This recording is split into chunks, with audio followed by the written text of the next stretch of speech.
I was probably about 6 or 7. Feels a bit like being fed to the wolves. It's really hard. Yeah.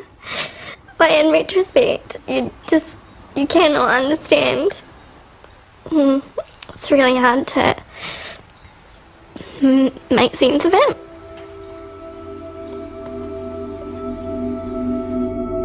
We had a big confrontation with Bert.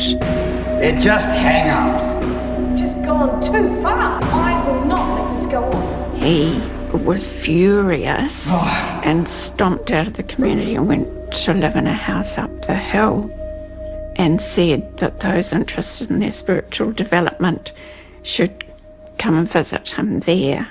Well, not many people did, and he got quite bored. So he came back down and lectured us all, but that's when he found drugs. Got access to big quantities of ecstasy and LSD. So then he started tempting people up the hill with drugs, and particularly offering drugs to teenage girls. So it sort of went in different phases. The place was just awash with LSD and ecstasy and ketamine. It was just crazy. And this is binding the community around an illegal secret.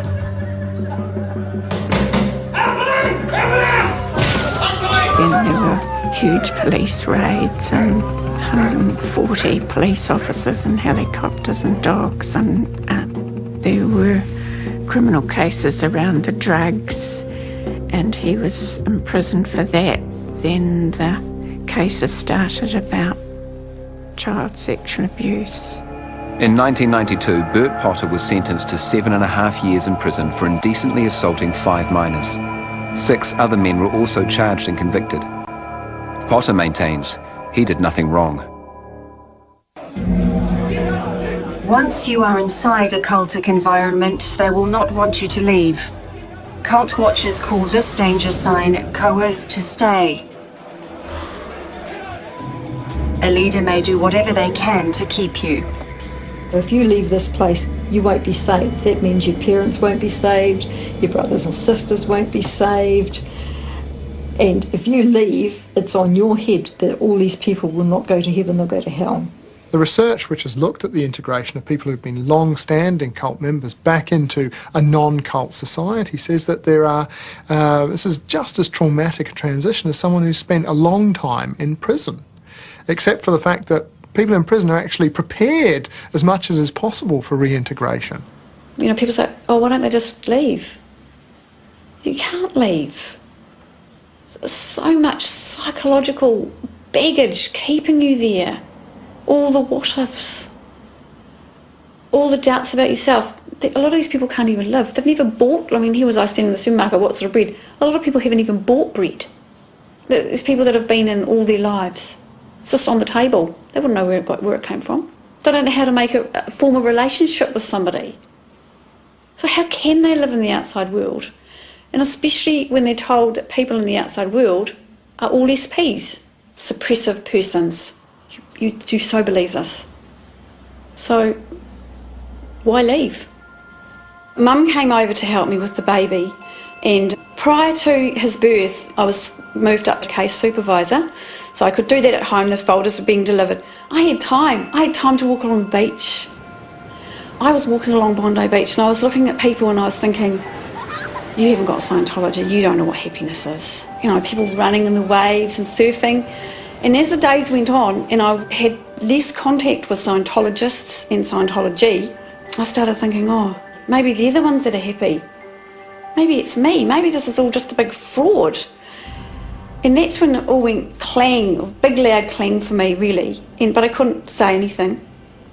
And then I had the baby and I was really, really doubting whether I wanted to go back or not. And when Mum came, she said, oh, would you like to come home with the baby? And I said, oh, that would be great. So she booked the tickets and I must have actually told them, oh, it makes me shiver, think about it. I must have told them that I was going away, and on the night before we were due to fly out, they came banged on the door. Jenny, come down! Jenny, we're waiting for you! Hour after hour, you're not going, you're not going. You have to come back, you haven't done your 5 years. And then my husband came to the door and he said, don't worry, she'll be there tomorrow. And I just thought, oh my God, where's this going to end? He said, look, that's the only way to get rid of them. I want to leave too. Well, he'd never said anything to me, and I'd never said anything to him because we weren't allowed. I think we cried for the rest of the night. And then in the morning, Mum and I came back to Christchurch. We didn't just leave, we had to actually escape. And people have to do that now. Scientology leaders say they are an employer, and while staff are encouraged to work out their contracts, no coercion is used, and that Jenny's claims are unsubstantiated. Phil Cooper claims he had to kidnap his own family after his father, hopeful Christian, convinced them not to leave his isolated Christian community. I grabbed my kids and fled. I had two of my friends with me, and they carried all my kids to a waiting car parked on the side of the road. It was like 2 o'clock in the morning. It wasn't like I was taking a child from a mother. I didn't see that at all. I was taking these children to give them freedom, but knowing that the mother would come, or knowing that worst case scenario, which I'd proved later on, that I would go and get the mother. Even if she didn't want to come, I would make sure I got her, and I did that 3 times. I wasn't prepared to let my father rob these kids of a mother.